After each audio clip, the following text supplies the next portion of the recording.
And I think if we are going to have a new royal inquiry into something, I think we need to ban old ladies' perfume. Hey, we're not here to talk about caffeine or perfume.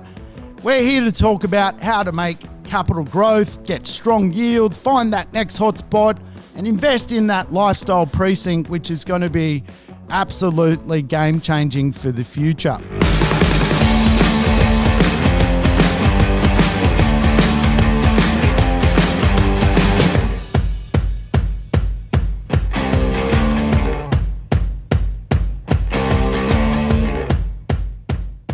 Welcome to the Urban Property Investor. I'm your host, Sam Saggers, here to help you crack the code of real estate wealth.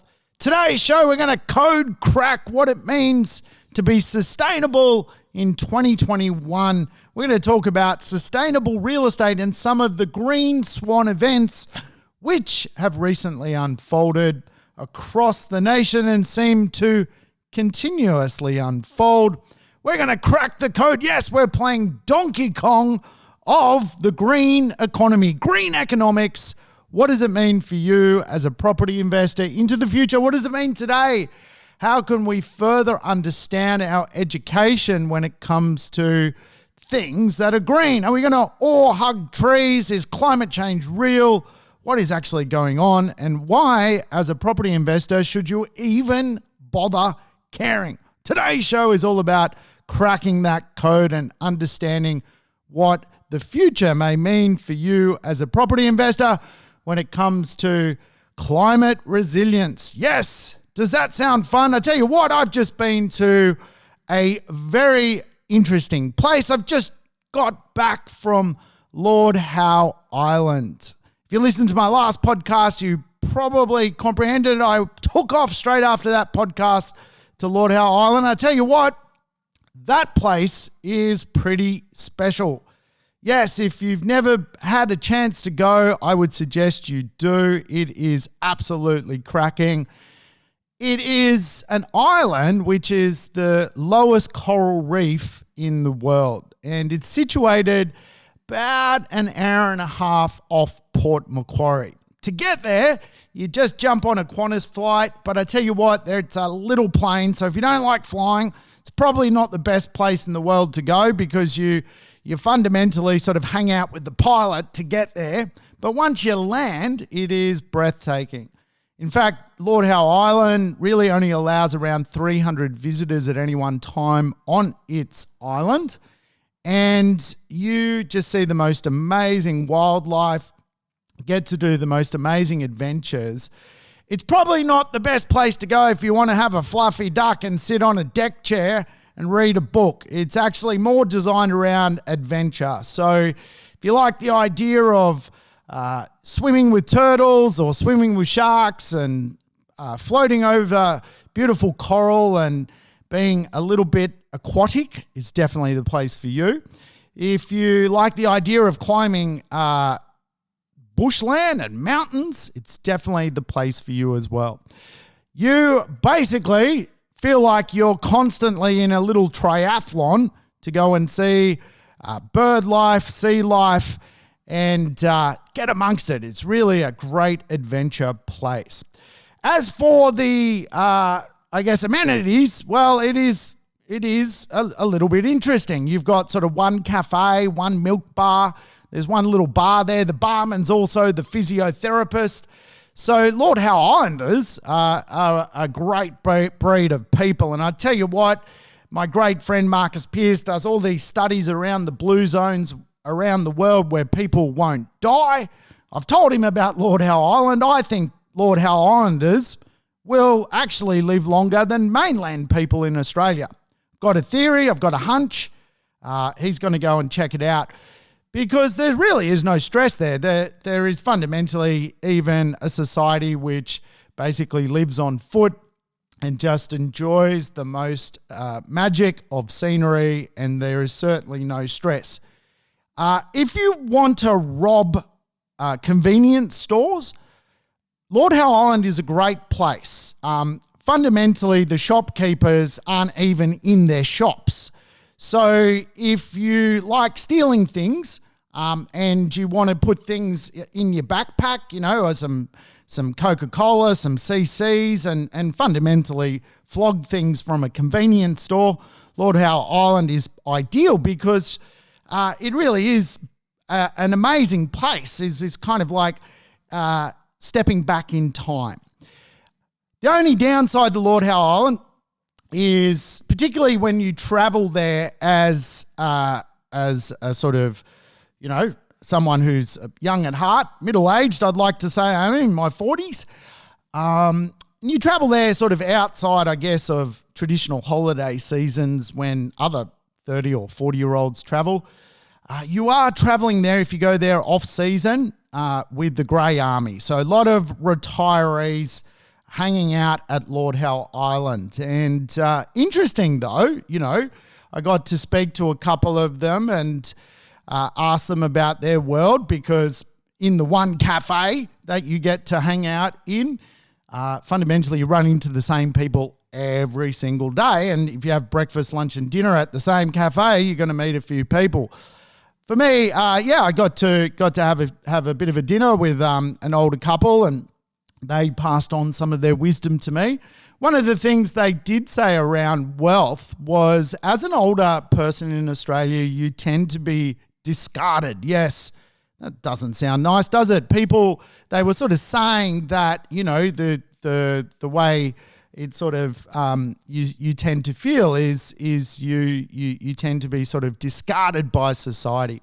They were saying that money really allows you to continue living a fun-filled life and not feel like you're, set out to pasture to fundamentally see your last days. So I thought that was really, really interesting, because Lord Howe Island is not a cheap place to go to. I mean, an airline ticket is per person probably $1,300 return. So it's not a place, that is cheap fundamentally to get to. So it's quite interesting seeing, I guess, this older Grey Army, which had fundamentally built, obviously, wealth through their life, for the most part, to go and visit this place. Because I think, if you're going to spend a week there, you probably drop 7, 8, 9 grand. And, as a retiree, that's probably a fair bit of money to let go of. And yeah, I found it very interesting to comprehend that money almost gives you freedom at that age group, so you're not fundamentally, just shoved in a corner. And that's the kind of feedback I was given by a very wise, much more mature couple. So sometimes I think it's great to learn from your elders. They certainly are there at that stage of their life. So rather than listen to me tell you how to get there, sometimes it's better to listen to people who've got there, right? And I think that's just amazing. The downside of the Grey Army and eating at the one cafe, where the barman is also the local physiotherapist, is the amount of old lady perfume in one cluster.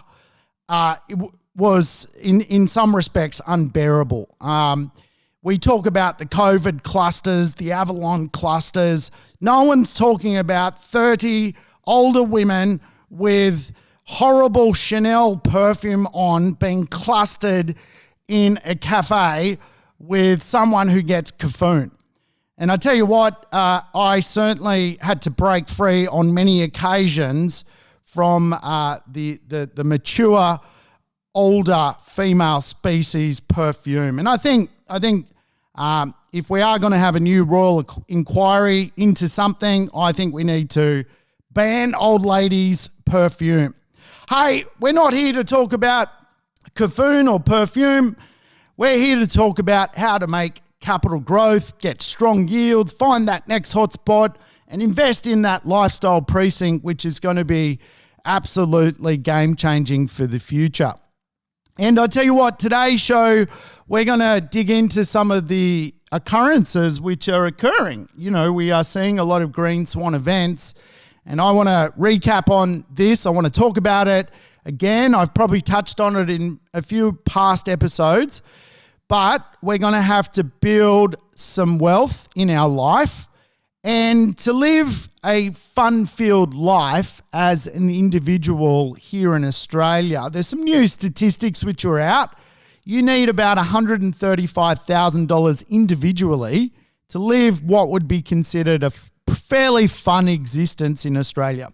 I think most people would agree with that statement, $135,000 individually per annum to live a pretty fun life. Now, we can all move to Argentina, by the way, if things don't work out, and live a fairly fun life, with $30,000 or $40,000 per annum. Or we could go live in Bali and Seminyak and probably spend a similar amount.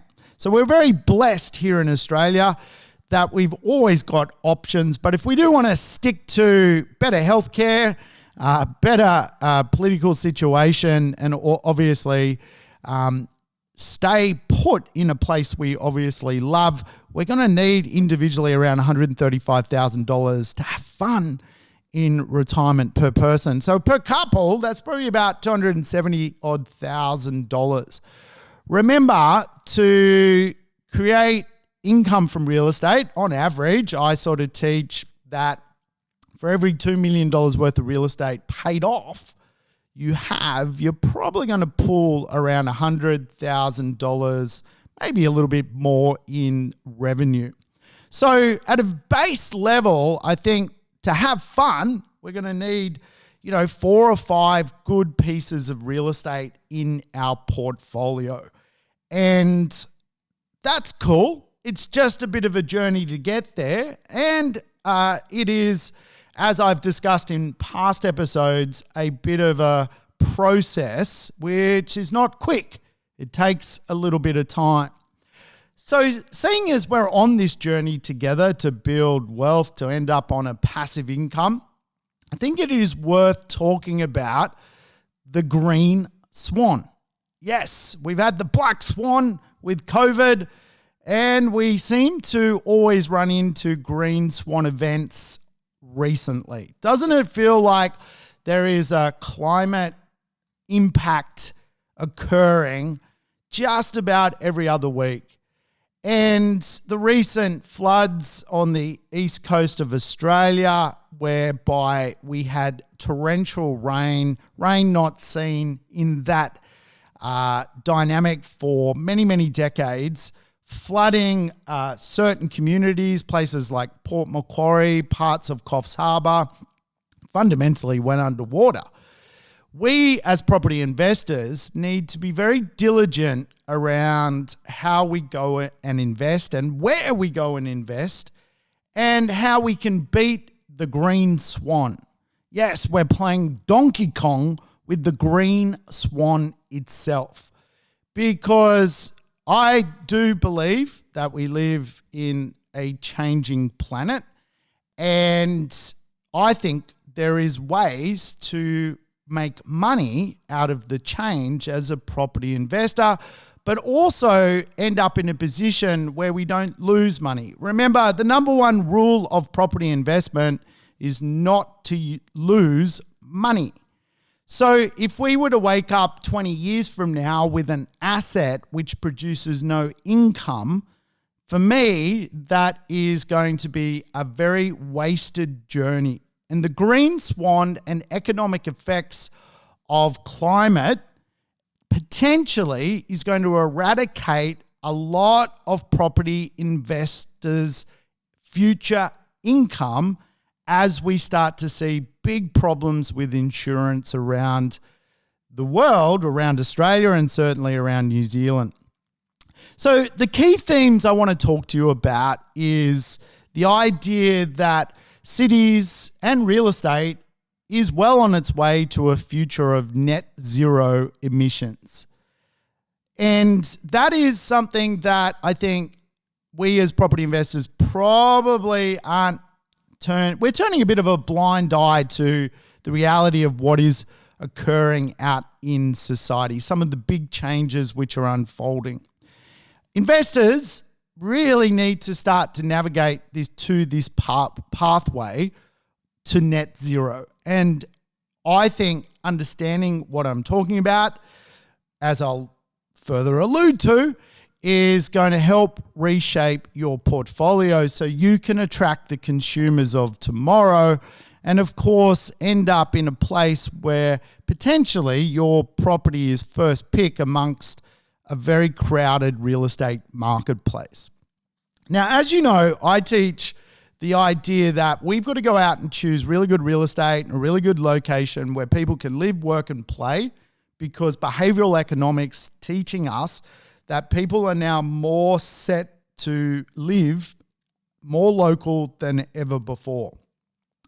In that behavioral economy or suburb, we want to be able to move around still. We want to be mobile, and we want to have a knowledge-based community to rent those properties off us so we can charge more rent into the future. And we also want to link to the idea of this wellness premium. And wellness as well is in sustainability. And today, the Green Swan is as much about sustainability as it is about living longer, as it is about conservation of the planet. Every day around the planet, the world needs to produce 96,000 new houses, new properties. 96,000 a day. Every single day, 3 million people are drifting into cities.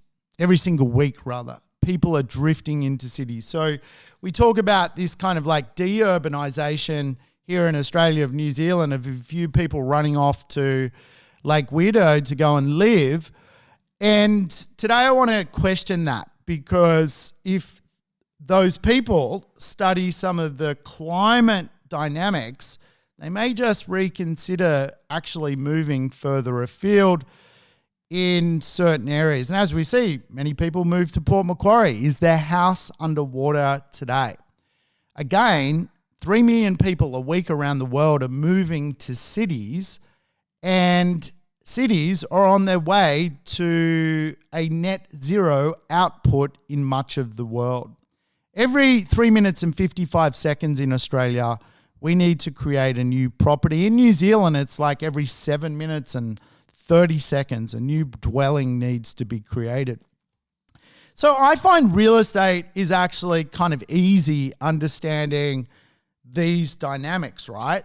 Because to choose a live, work, play, wellness, mobile, knowledge marketplace, really, you've just got to work out that in a city, there's only so many beaches, there's only so many green belts, there is only so many suburbs close to urbanity and things like our CBDs, and then you fundamentally buy in them because they are the places which are going to skyrocket in value.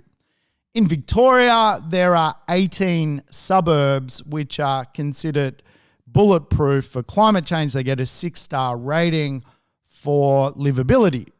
In Brisbane, there are around 20 greenbelt suburbs where your suburb is fundamentally built and backs onto a forest-like reserve, which is as good as a beach. If you can imagine, people, society, love living close to the beach because the beach allows lifestyle, but also equally people love living close to an urban forest because an urban forest allows lifestyle.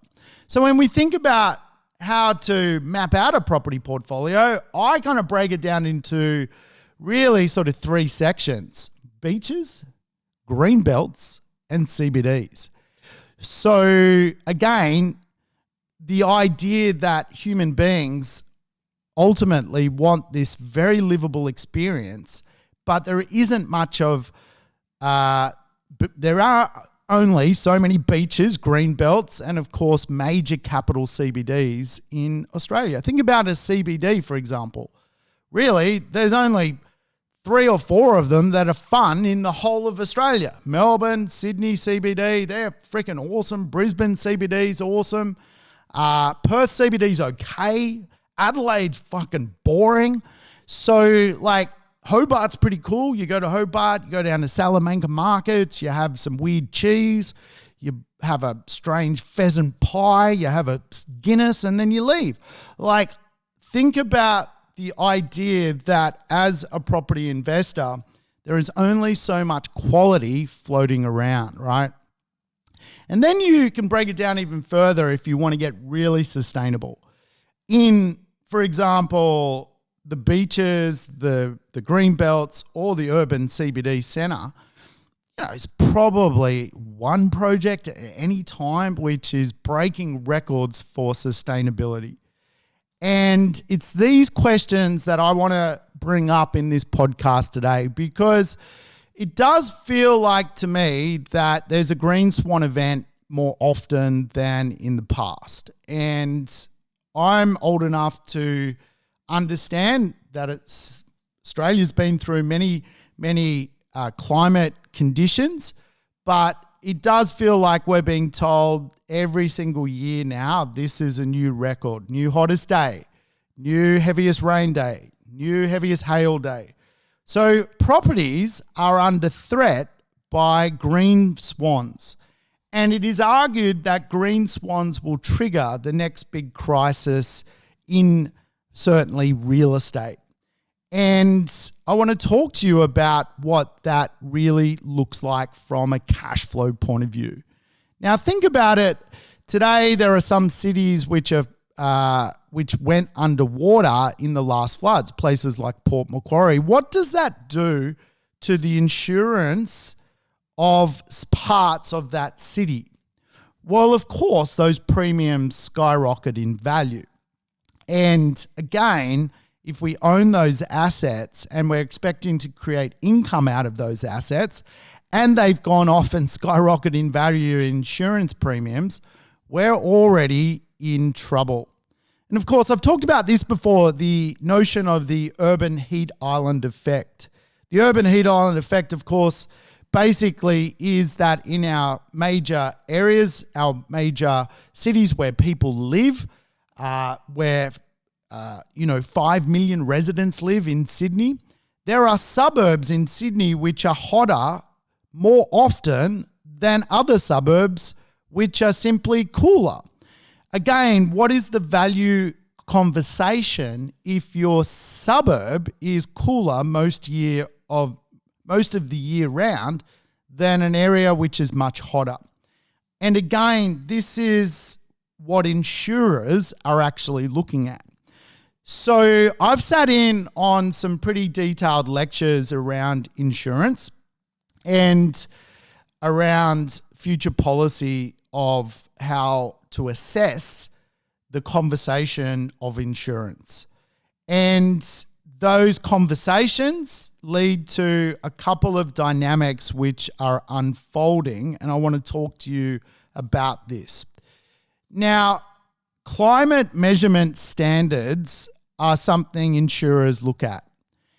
I am already a participant in losing out because of climate change. I don't want to say I was a victim, but I certainly had to let go of a property because the writing was on the wall. I owned a great property in North Queensland.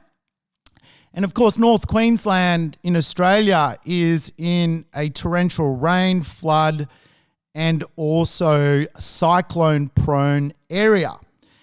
And because of the cyclones and floods which were impacting the suburb I owned that real estate in, the suburb and the property I owned fundamentally became uninsurable. Insurers withdrew from the idea of insuring the asset. And in the end, only one insurer would insure the asset. And the premium to pay for the insurance started to meddle with any future income from the asset.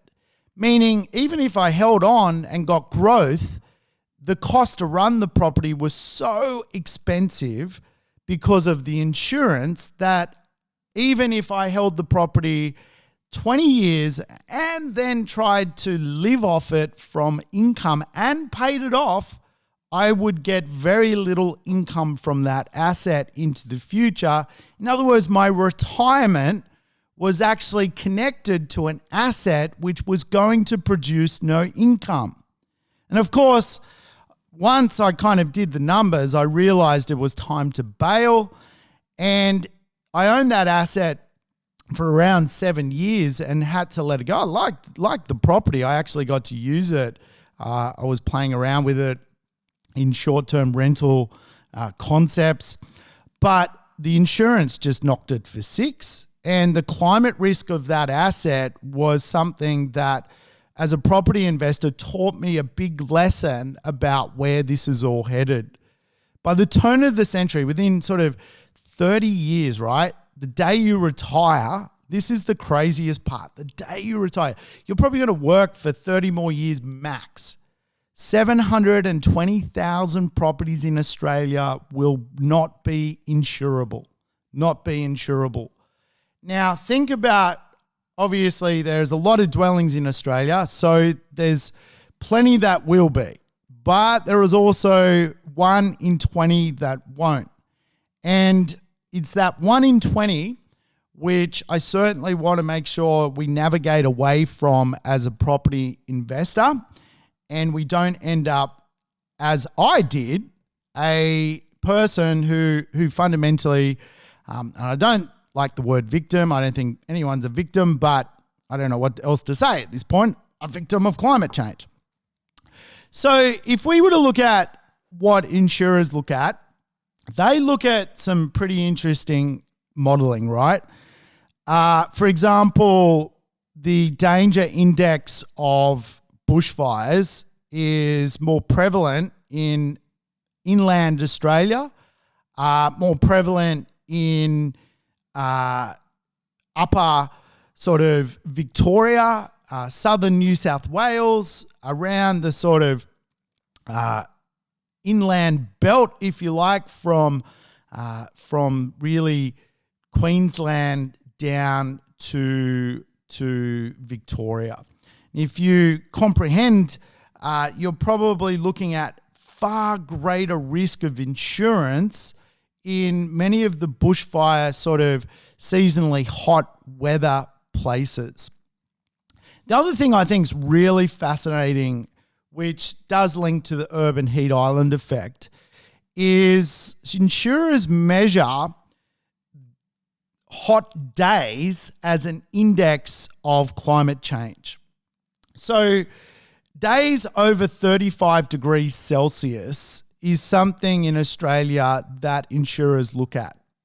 So if your suburb's getting more days that are 35 degrees or hotter, you're probably going to end up paying more insurance. Now think about that. Again, like I live on the coastline in Sydney or close to the coastline.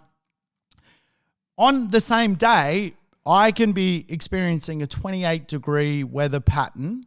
However, someone further west or further inland is experiencing a 37-degree weather pattern. That 37 degrees, which is more common, is now going to cost that asset more insurance as a premium. So you look at some of these forecasts and then you start to realize there is some real interesting things to go and try and avoid. Now, if we were to look at the average days over 35 degrees in, for example, Adelaide, on average in 1995, there were 17 days that were over 35 degrees. Now, there's around 24 degrees, 24 days, which are over 35. By 2030, it'll be closer to 30. Now, this is not as alarming as many other places. By 2050, Adelaide will have 46 days over 35 degrees. But then we look at some of these smaller communities, which the original people that founded Australia obviously had some smarts because they didn't put major cities in these places. Let's go to Dubbo. Dubbo, yes, Dubbo. Dubbo is a city in New South Wales. On average, in 1995, it had 30 days over 35 degrees. Now, it's got 40 days. By 2030, it is expected to have 50 days of over 35 degrees. So what does this mean? Drought, bushfire, and much heavier rain conditions are probably going to impact the Dubbo market at some point. And here's the kicker. By the time you retire in 2050, and let's say that's your sort of retirement sort of process, Dubbo may actually have around 70 days over 35 degrees. Basically, almost one quarter of a year, a full calendar year, is going to be lived in a heat wave, right? And so what I find so fascinating about looking at all the cities and their movement, and when it comes to the average monthly temperatures and how many days a year are going to be extremely hot as part of insurers' forecast, you can see the places where most people actually should invest, places like Brisbane, Sydney, Melbourne, Perth, are fundamentally fairly good and stable when it comes to the future of climate resilience. Let's take Sydney, for example. In 1995, you had an average of 5 days over 35 degrees. Now it's more like 10. Into 2050, it'll be more like 17. And then into 2090, it'll probably be more like about 25 degrees. 25 days. So you can see, arguably, Sydney has the best climate anywhere in the world. It's always pretty good, right? Even Brisbane, which you would consider to be a far more hot climate, is actually well balanced when it comes to the future of climate change. So insurers kind of rank our real estate into certain sectors, right? And these sectors are sort of in four parts. You've got Northern Australia, which is really from Broome, all the way across the northern pocket, places like Darwin and Cairns and Townsville and Rockhampton. These are the northern quadrant. Then you've got the East Coast, which is really Sydney to Brisbane. Then you've got Southern Australia, which includes sort of Perth, Adelaide, Melbourne, Hobart, and then you've got the rangelands from an insurance point of view, which is this big sort of inland desert area, which, let's face it, it's always hot there. It's always weird. There's lots of flies. So, I think Alice Springs already has like 90 days a year that are over 35 degrees.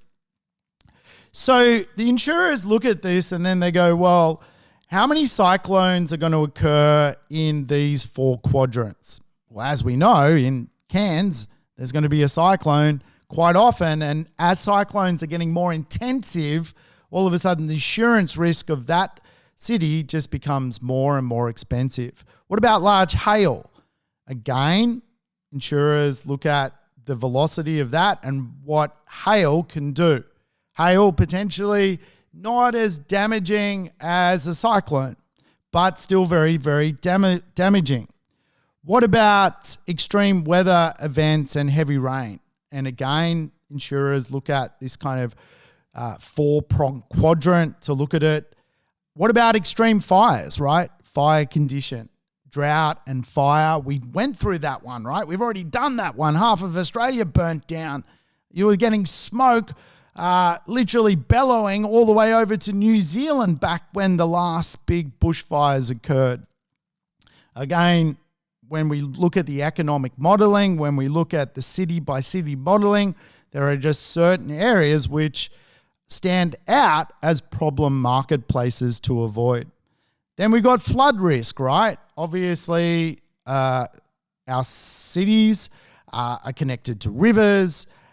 Our smaller satellite precincts tend to be river cities that are connected in some way, shape, or form through their economic transformation through this kind of like river logic, right? So if you go to, Ballina, it's a big river. If you go to Port Macquarie, it's got estuaries and rivers and things like this, right? And quite often they're, I guess, also under threat when it comes to future insurance risks. Again, what is the extremeness of rain events, right? The rain seems to be getting harder and stronger and faster and coming down even thicker and harder. And this is, again, some of the ideas that insurers have. And then they also have to factor in drought. Yes, the great Australian system of drought and water management. So there's a lot going on behind the scenes. And as I've already alluded to, I was kind of a bit of a victim of this, where I had to let go of an asset because it was not performing and the future of its performance was impacted by insurance. Now, again, once your property is impacted by insurance, do you think someone's going to pay you a premium for the asset? And of course, the answer is no. For me, the answer was no. I got my money back, made a small amount, not a big amount, 25 grand or something, and got out with the shirt on my back. But again, I think we need to make some very crucial decisions around the climate so we end up in the right place. At a global level, many countries are already dealing with this. Australia and New Zealand certainly will have to deal with it. As we know, by 2050, much of the world is going to net zero. So you can see already behavioral changes in places like the United Kingdom, where they've banned diesel cars by 2030. They banned petrol cars by 2030. By 2030, every person driving will be needing to use an electric car. Again, this has a behavioral impact on insurance. It has a behavioral impact on what type of real estate people will want to rent. It has a behavioral impact in the cost to retrofit electric power stations to homes, right? So these are all of the energy ideas which are starting to unfold when it comes to climate resilient real estate. We know already, for example, in Melbourne this year, the state government has created a household energy budget where property investors now have to retrofit energy efficient items into homes to look after their tenants. And of course, for much older properties, this means almost like retrofitting a quite large expense into real estate. So when we look at real estate, quite often we're looking at it with only one lens. And if you listen to just about all the media's perspective on real estate, all of property investments perspective on real estate, it's usually around market, around the risk of the market. Will the market go up? Will the market go down? Is it hard to buy? Is it hard to borrow? Market, market, market. And property investors often, I guess, also just concentrate on this section, right? And this is, again, one of the biggest blunders property investors make when it comes to ending up financially free. They concentrate on only one thing, market. The market going down, I'm not going to buy. The market going up, I'm going to rush in and buy. That kind of concept. But as we know, the market generally, when it comes to real estate, goes up over the longer term. There are other, I guess, risks which we need to consider. The second risk is liquidity risk. The third risk, operational risk. The fourth risk, insurance risk. So when I find real estate for people, I'm not just concerned about the market risk. I'm concerned about the liquidity risk, the operational risk, and the future insurance risk. This is ultimately so important for property investors. Liquidity is just your ability to sell the real estate. And liquidity is measured really of trying to get your asset back and turn it into cash. How quickly can you do that? And of course, the green economy, the green swan, fundamentally creates a liquidity risk for a lot of real estate. If it's of the wrong building material, it has a liquidity risk, particularly from an insurance level. If it's got, if it's in the wrong neighborhood, it's got a liquidity risk. Think about my property. It wasn't liquid because there wasn't too many people who wanted to buy it, because obviously it was in a more cyclone-prone neighborhood. Then you've got this risk, which I often call operational risk or capital cost risk. This again is where we have to think about real estate and go, well, what if Australia introduces what they did in the United Kingdom, that everyone has to drive an electric car? What if every home in Australia had to reach a certain energy standard to buy a certain date? Okay, let's think about that for a moment. Now, in real estate, properties are measured by a 10-star energy rated standard. Where government is at the moment is 6 stars. Government wants most new homes, or all new homes, to be built at a 6-star energy rated standard. That will rise fairly soon to a 7-star energy rated standard. Most older homes are at a standard of about 1. For them to get to a standard of 6 would cost hundreds and hundreds of thousands of dollars. So again, it would be just like throwing money away if government actually needed society to do this. But this is a future operational risk, because don't underestimate that we're going to need around another 5 million new dwellings between now and 2050. Between now and 2050, climate change may intensify. So again, operational risk of really old assets to bring them into a sustainable green economy, something which I look at as a property negotiator. I say, well, is the operational risk of this asset worth taking on? Because when my client needs to retire in 20 years from now, will much of their future revenue be tied up in future capital works costs or operational risk? And the final risk is insurance risk. And again, this is the idea that certain suburbs are going to be hotter on any given day than another suburb. Certain areas will cop it worse than others. Now, as you know, I guess the weather is a bit unpredictable. Everyone is going to pay in one way, shape, or form for future insurance costs. But as insurers openly state in many of their future forecasts, around 1 in 20 Australian properties anyway will be uninsurable.